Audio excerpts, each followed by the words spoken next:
So a nice little humble video today. Times when I failed. Some people may watch my thing and think, yeah man, Jay is really successful and that.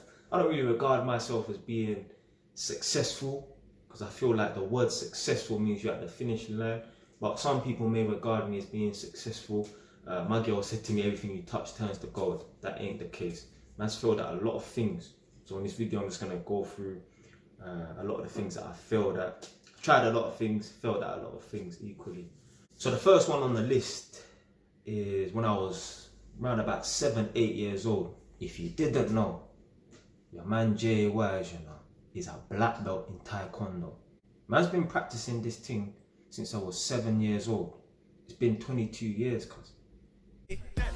My nigga red drums in the band all night whipping up grub. Got niggas that I roll with daily, some niggas call them plugs. Free up my... So that was just a little preview of my Taekwondo sparring. I'll leave the full version at the end of this video, and I'll even leave a link for the full video in the description box below. So boom, man's been practicing Taekwondo since about the age of 7 years old. And how I got into it was because I used to watch a lot of Bruce Lee films when I was younger. Way of the Dragon, Fist of Fury.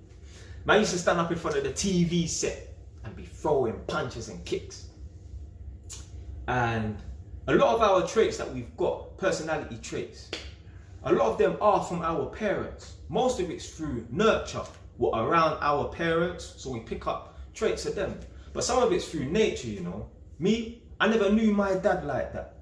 But there's a lot of things that I do today, and when I was younger, my mum said to me, you know, your dad used to do that, you know. Even the way man walks, my mum said I walk like my dad, you know. Man don't know the man. I never grew up around him to learn nothing from him. But I even look like him as well. But even certain behaviours and that, the way man walks, even little trippiness like jumping up in front of the TV and throwing kicks and punches when I was 7 years old. My mum said my real dad used to do things like that. So, and man will even still do stuff like that now. Like I do shadow boxing now and then in front of the mirror and that. You get me, like man's a man in it, so man like to gas myself up in it. So certain times man will be in front of the mirror doing shadow boxing and that. So after my mum see me throw these punches and kicks and imitating Bruce Lee in his movies and that, my mum decided, you know what, it'll be good if I got Jelani into martial arts. So funny enough, my stepdad was walking through Emmett and Green, and in the old leisure centre, it's not there no more, they moved it. They were running a Taekwondo club. My stepdad took me one time, and man carried on going. Changed clubs since. Anyway, so man started off when I was 7 years old. By 15 years old, when I was in year 10 of summer, I passed my black belt grading. Now, it weren't plain sailing though. There was some hiccups in between. Yeah? Man didn't just go through the gradings like it was nothing. Man got my white belt, because you start off as a white belt. Passed my grading, became a yellow belt. Passed another grading, got my second yellow belt. Then afterwards, man got a bit slack, you know.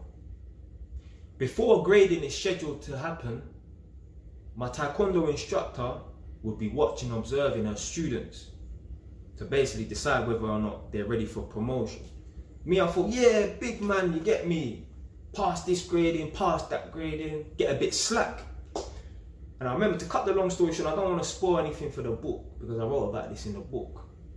I wasn't allowed to get promoted. I wasn't allowed to go for the promotion.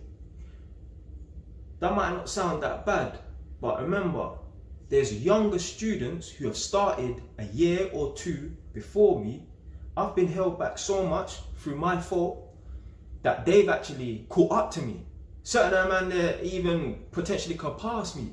Especially, there's certain people that I'm the same age as at the time. We started at the same time. We used to be the same belt. Them man there left me behind. They're making me feel like the 6th grader who's actually in the 3rd grade class. So that was a time where I failed myself, getting a bit too complacent. That was a time where I had to, you know, conquer adversity. Wrote about it in the book more detail. Go and check out the book. But yeah, that was the first time where I realised, yeah, man failed myself. Got a bit too complacent. What? Man passed all them gradings easy, no sweat. So now I don't have to work. How I overcame it was I had to just pretend that every class that I was in, I was preparing for a grading. Even if there was no grading being scheduled for at least 6 months.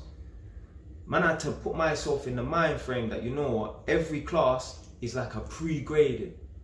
And eventually I was able to go for the promotion and I passed my grading. So man passed all my gradings first time, but in between that, man got held back quite a few times in that.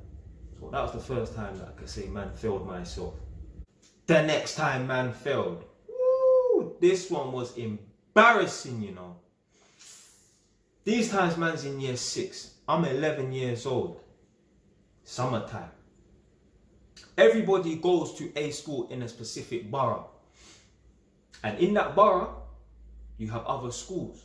So the borough I went to school in, both my schools, primary and secondary school, was the borough of Enfield. And it was the summer athletics. And all the schools come together. And it's basically to find out who is the fastest in that school, in that borough. They want to basically find out who's the fastest in the borough out of all the schools. So boom, young black man. Man, I'm Jamaican, so man naturally got pace, innit? I wasn't the fastest in my year group, but definitely one of the fastest. So boom, 100-meter hurdle sprint. And I remember it like it was yesterday as well, man. The fake gun went off, pat. Man's running, man's winning, you know. Went over the first 3-4 hurdles. Next thing you know, man's clipped the hurdle, bam, complete white out. Yeah, literally, man's on the floor with my hand in my arms, yeah, just on the tarmac. Embarrassing, man didn't even get up, you know. I was down for a good 20 seconds, 30 seconds. That's probably all it was, you know, but it felt like I was down for about 5 minutes. You know the crowd, because you know like when they shoot the gun, everyone's cheering and shouting. When I dropped and people, you get me, like everyone was just quiet, fam. I just remember it was silent, yeah. This is Queen Elizabeth Stadium in Barnet, if you know what it is, innit? It was dead silent. It felt like I was down for about 5 minutes. And I think one of my teachers must have come and held me up and get me. What I should have done was, even though I dropped on the floor, I should have got up and ran and continued the race, and I would have earned that bit of respect from everyone watching and that. Anyway. But yeah, that was bad. I remember that was yesterday. A man drops, you know, in front of what? I don't know, 300-400 people. Yeah, youths, parents, dropped in front of everyone. That did burn me. That did burn me. So yeah, I remember, man, end of year athletics. Man's running the 100-meter hurdles. I think my mum was there. I'm sure my mum was there, because I'm sure she said to me, yeah, you was even winning, you was in front. Boy, it didn't turn out like that after the first 4 hurdles, man. So yeah, that was a bad one still. That was embarrassing. So year 11 GCSEs, passed all of my exams. Maths, English, science, product design. Passed all of them. To be fair, I didn't even turn up for my RE exam or my ICT exam. That's kind of bad though. As a man got exams and not turning up. So you know what? You could say I failed them because I didn't turn up. So maths, English, science and product design, I got C's. So it's technically a pass. But in my books, although you've got a C, which is a pass, if you're a minimum of a B student with the potential to be an A student, if you get a C, you sort of failed yourself, because you could have got and you should have got better. For example, there could be a child in school and this child gets 80% in their exam. It's a 50% pass mark, they get 80%. All the other kids get 50 and 60 and some fail. That child could go home to his parent and say, Mum, Dad, look, I got 80%. I got the highest in class, I passed, flying colours. Everyone else got 40, 50 and 60, I got the highest. If that child really and truly should have been working at a 90% pass, 95% pass, they technically failed themselves because they didn't push themselves as much as they should have. So me personally, I should have been a minimum of a B student, potentially A. I would have really had to put into work though, innit? I slightly failed myself because I didn't get the results that I should have. So although I passed, I kind of like failed because I didn't push myself at the same time. But with the GCSEs thing, yeah, man just coasted straight through in it. Yeah, should have got a lot higher in it. In college, I passed all of my electrical exams. Now, there was some nonsense going on the road and that, and I dropped out of college. Partly because I thought doing road was more important, and also I actually thought that I failed one of my level 3 exams. I didn't actually fail it, you know. I didn't revise for it or nothing like that, but I had enough basic knowledge to pass it. I thought in my head that I failed the exam, so therefore I dropped out of college, but I actually passed it and I didn't know. But I eventually did actually fail an electrical testing exam, and that was the first time I failed in my life. Never failed my car test, never failed my bike test, but I failed this electrical inspection and testing exam. And yeah, man's gone into the exam room, get me, put down as much as I thought I passed it, get me. And yeah, a few weeks later, I've checked in with my electrical tutor, Roger Philo, big up man like Roger Philo. And yeah, I phoned him up, yeah, it's Jelani, boom, boom, boom, what's the result? And I hear him, yeah, oh, and he's going through the paperwork. I hear him rustling through the paperwork and that. And he's like, Jelani, and he's like, oh, unfortunately, you failed. I said, what?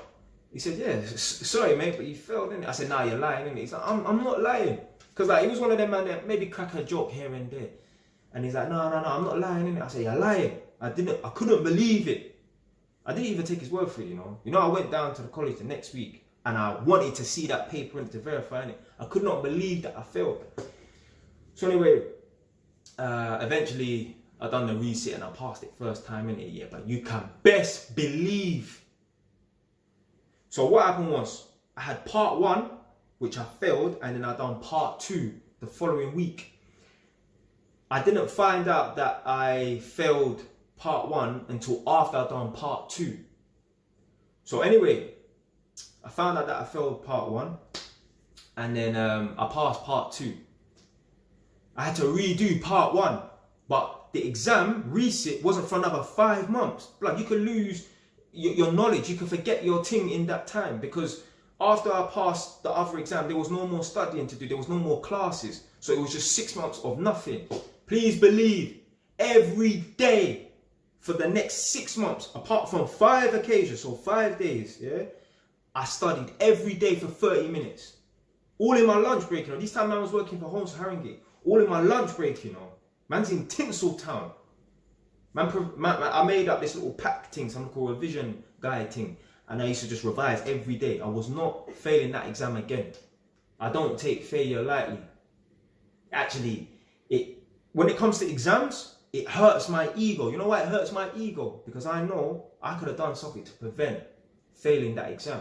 If it's starting a business and that don't hurt my ego, innit? Yeah, I understand in the business world you're gonna try a lot of things, you're gonna fail a lot of things. But when it comes to an exam, that will hurt my ego because I know I could have done more to pass that exam. You've been given a book. There's no excuse to fail an exam. Read that book. Turn that into your holy Bible. Even if you're an atheist, you understand what I'm trying to say. So yeah, that did hurt my ego, innit?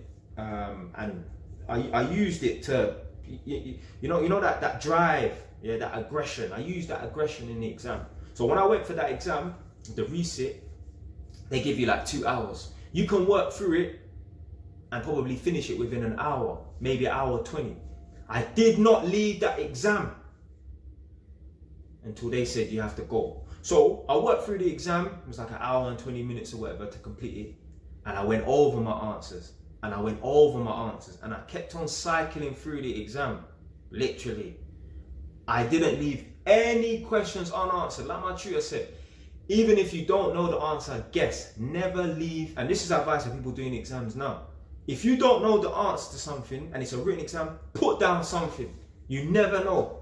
Because with written exams, I can't say this for all subjects and categories and that, but they want to see certain key words that you mention in that. So you never know. You might get that 1 mark just from guessing. And that, remember, all it takes is 1 mark for you to fail or 1 mark for you to pass. So my advice to anyone doing any written exams or multiple choice, if you don't know the answer, don't leave it blank. Guess. The worst thing you could do is leave it blank and not attempt. But yeah, man used that aggression from failing to make me pass, innit? And then yeah, and like with the car thing, and the motorbike test, I never failed none of those. Could have failed, obviously. Made mistakes in that, but yeah, I never failed my car test or my bike test. And I don't mind failing business ventures and that, which I'm going to get onto. But yeah, if I fail at an exam, that hurts my ego a little bit, because I know I could have done more in it. I failed my mum. Imagine what it will be like as a parent knowing that your son is in jail. Imagine that. Remember, family members and or friends used to come to my yard. Now luckily I was only in jail for 2 months. But my mum's having to lie to certain people and tell them, oh yeah, because they might say, oh, I ain't seen Jelani in a month or whatever, anyways. Oh, he's just out and that. Mum's having to lie to people to save herself embarrassing. So I'm failing my mum, you know. Going to jail, like this is the thing, like there's certain men out here doing crime and that. They don't realise the impact it has on their family. Especially when men are fucking killing people. You know how many lives get destroyed when man murder, man? Yeah, so the person obviously is dead. Then the guy's in jail for murder, he's lost his life, 25 years, whatever. Then his mum and that's gonna be thinking a certain way, they're gonna be sad. Then obviously the family of the deceased, they're gonna be grieving and that. When a man on the road, man are doing nonsense and that, you're not just affecting yourself, you're affecting your family. Imagine that, people coming to my yard, oh, where's Ronnie and that? Oh yeah, he's out or whatever, innit? Having to lie, not to everyone, but having to lie to certain people that don't need to know, but they're gonna ask, oh, where's my man? I ain't seen him for about a month. And you know, like them regular people that come to your yard all the time, every 2 weeks, and I ain't seen him for about a month and a half, where is he? Mum's having to lie and tell the people them whatever. That's embarrassing. So yeah, man, I feel my mum. Yeah, nothing worse than a mum or a dad, a parent, knowing that their son is locked up in jail, even if it's for 2 months. That's not a good look, man. So yeah, man feel my mum in it. Yeah, obviously, man's been able to bring it back, and you get me. My mum's proud of me now, but my mum wasn't always proud of me. I don't know, she never said it to me, oh, I'm disappointed in you, but you as a man should know that your mum's not going to be proud of you if you're in jail. Even madness, like mum's house getting raided. My mum's house has been raided enough times. I'm even in jail. Imagine when I was in prison, the police came to my yard. They didn't even know I was in jail. How the hell is your house getting raided? How the hell are the police looking for you and you're in jail? They don't even know that you're in jail. You got fucking old Dorothy across the road, hiding behind the curtains, peeking. Dave, come. They're across that house again. Look, they're in. That's long. You got your neighbours, you get me. So it's all foolishness. Talking about business ventures. You know that program Apprentice? You know what I applied to get on the Apprentice? Yeah, man used to love that show, wasn't it? So, and I believe that man was good enough to get onto it and potentially win. So boom, filled out the application form, it's actually come back. They gave me an interview, but man, effed up that interview. So basically, I don't know about other locations, innit, but I just assume it's the same thing. They have other locations like in Birmingham, Manchester and that. But the location that I had to go to was London, because obviously man's in London, innit? So I had to go down somewhere in central London, and they hire out this big office building. And there's just basically a big line of people. Anyway, you get through after you fill out the information and that, and they verify your IDs. And basically the producers of the show, you never see them. So Alan Sugar, Nick Hewitt and all them other people, they're not the producers. The producers are people that you don't see in it, they're behind the scenes in it. The producers of the show, they bring in about 10 people at once, and they basically make you stand behind a number between 1 and 10. So I was number 3. So they must have called the person who was number 7 to step forward and just tell them about themselves. Speak for 2 minutes. Boom. So number 7 went first. It's not in chronological order or numeric order. So number 7 went first. He was nervous as Then the woman looked to me, because I was kind of basically in front of her, although I was number 3. Yeah, number 3 come forward, innit? Man started talking and that. Then my mind just went blank. Like that. A man is staring at this woman, and I wanted, you know, like when they say you want the hole, was it a hole in the ground to swallow your, yeah, so, whatever that means. Yeah, that happened to man. My mind went blank. Literally, man froze there for like 10 seconds. And then I came back. You know, like in the Men in Black, where they flash that little device thing, a man's mind goes blank and that, and he's just staring at it, and then he comes back after me. Or it was almost like I was under hypnosis or something like that. Literally, they call it mind fog or mind blank or something like that. Go check out videos on YouTube. Anyway, as you can guess, man didn't get on to the apprentice program. Yeah, man, yeah, that was it. Where you know when when you cock up so much that you know you failed right then and there. There was no, oh yeah, we'll get back to you. No, man knew I failed right then and there. That was one of the most embarrassing days of my life as well. Falling over at that running track thing and this thing here, man. So yeah, man failed the apprentice interview. Yeah, I remember that like that was yesterday still. The vending machine business started when I was at uni. Started the vending machine business at uni. Put the first one at my uni, and then had the next one in a community centre in Islington, and it was a good run. I used to love it. So the vending machine wasn't popping that much, making a decent bit of money, but it wasn't popping that much. Ideally, if you run a vending machine business, you ideally want to be refilling that vending machine up every day. Well, it wasn't the case for me. I'll need to refill it up every 2 days, every 3 days. This was in Notting Hill. Now these times, man used to train Taekwondo in Marylebone. It's not too far from Notting Hill. You wouldn't want to walk it, but it's like a 20-minute drive. So what I used to do is come home from work, go home, get my stuff, drive up to Notting Hill, fill up the vending machine at my uni in Notting Hill, then go to my Taekwondo class on a Tuesday, which is in Marylebone. Then from Marylebone, I used to drive back towards Edmonton, but I used to stop off in Islington to fill up the other vending machine. Used to do that Tuesday and Thursday. Sometimes man had to go up there outside of those days because the vending machine would break down or would be some kind of teething problem or whatever. Really. So man had a little good run with the vending machine for like a couple years or whatever. Really. That failed. The uni, they relocated to Hounslow, and then you know that infamous Holman job I always talk about, that took up so much of my time, and the vending machine must have broke down at the community centre. They didn't notify me straight away, so it'd been broken down for about a month or whatever. I couldn't be bothered to go and fill up the machine, and that just kind of left it, didn't repair it or whatever. And yeah, eventually they said to me, yeah, come and take back your things basically. So man failed at that vending machine business, but it was a success in another way, because if I never started that vending machine business, and if I didn't resign from Homes Haringey, although I got fired first, I wouldn't have decided to buy this property. And if I did decide to buy this property, I wouldn't have bought the property around the corner. You see, when you got more than one property, and even if you got one, you can use your property that you live in, like your residential or your buy to let, to borrow money against that and buy other properties, and then it's just a snowball effect. First of all, you start off with one, then you buy another one, you get two, then you start borrowing against these properties. Next thing you know, you're sitting on 10 properties after like 5 years and that. So I'm glad that I started that vending machine business, although it failed, because at the time I was an electrician and I went self-employed. It gave me the confidence that, okay, I'm self-employed, I've got a little bit of money from the vending machine business.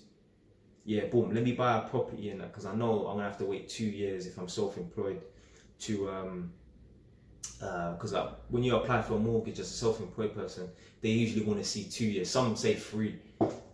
All different lenders are different in it. So I said to myself, do you know what? Yeah, whilst I've got pay slips and that, let me buy a property in it. Yeah, starting the vending machine business gave me that confidence to buy this property, and then eventually years later I bought the other property around the corner. So the vending machine business failed, but it was still a win in the long run. Next time I failed, and this is last on the list. I tell you about the time I was trying to buy and sell cars. Well, that didn't go nowhere. It was during lockdown. I thought to myself, you know what, let me buy and sell cars, and that didn't go nowhere. I had to end up selling both of the cars at a loss. So if I paid $2,000 for both cars, I had to end up selling them for about 1,500 each. Made a dirty loss. But like they say, if you don't try, you will never succeed. At the end of the day, yeah, you can try 100 things, you might succeed in 2. There's some people, they've never failed in their life. Do you know why they've never failed? They never tried nothing. They've never tried. There's some guys, they've never been rejected by a girl. Not because they're fucking Drake. No. There's some guys, they've never been rejected by a girl because they never approached a girl. There's certain man walking around right now, they've never done an approach on a girl. I'm not talking about, made a move on a girl that you work with or in college or school or whatever. No. I mean, there's certain guys walking around right now who have never gone up to a random girl in the street or in passing and approached her, asked her name and said, boom, can I get your phone number, whatever. There's some guys never been rejected by a girl because they've never tried. It's not because, they're the most handsome man. It don't matter how good looking you are, how much money you got. There's going to be some chick that is single that's going to tell you no. Because obviously if a girl's got a man, and we all know about girl anyway, she should really tell you no. Okay. But don't matter how good looking you are, even if that girl's available and she's on the dating scene looking for a man, you might not be her type. So if a man's never been rejected by a girl before, it's because he's never tried to approach a girl. I recommend all men go up to girl and approach girl. The man them that's never approached a girl before, it's because you're scared. It's because you're scared. There must be some girl. Every guy has this girl that they see on a regular basis, especially if you're riding trains as well. If you're riding trains and you're going to work, there's that one girl that you think is nice and you would like to approach her if you've never approached her before, innit? Yeah? The reason why you ain't done it is because you're shook, blood. And you're shook. But yeah, that's it for the end of the video. Times when I failed, get me. I don't want people thinking, oh man, there's some, you get me, success that never failed, nothing. No, man's failed a lot of stuff. Man's had some embarrassing times in my life too, innit? Yeah, so yeah, man, want to even out the playing field. I want people to think that life's just perfect and that. You get me? So yeah, that's it, man. Stay where it's done, no.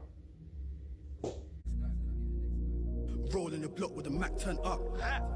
5 with the 3-8 spin, 2 bells in that cage. Life can't end my gun, so something go dead up today. Shootings on the mains broad day, if a nigga try add that K. My nigga red rums in the bando all night whipping up grub. Got niggas that I roll with daily, some niggas call them plugs. Free up my good friend's gang, Ops know he loves his guns. 6 shot from the 6 shop if a nigga try run them guns. 6-7 back up to 6-5, my guys putting work. These niggas be clean-hearted guys, don't know nothing about dirt. If a nigga don't stay in his lane, that nigga go get burst. Don't try bun man's skin, true say I through come first. 6-7 force it free, me and bro and them stay squeezy. Bear hoping mash don't jam, bear ping ping like a BB. If a man see me, move mad greasy, don't go home and tweet me. They got no CVs, them boys sneaky, 8 go spin like a CD.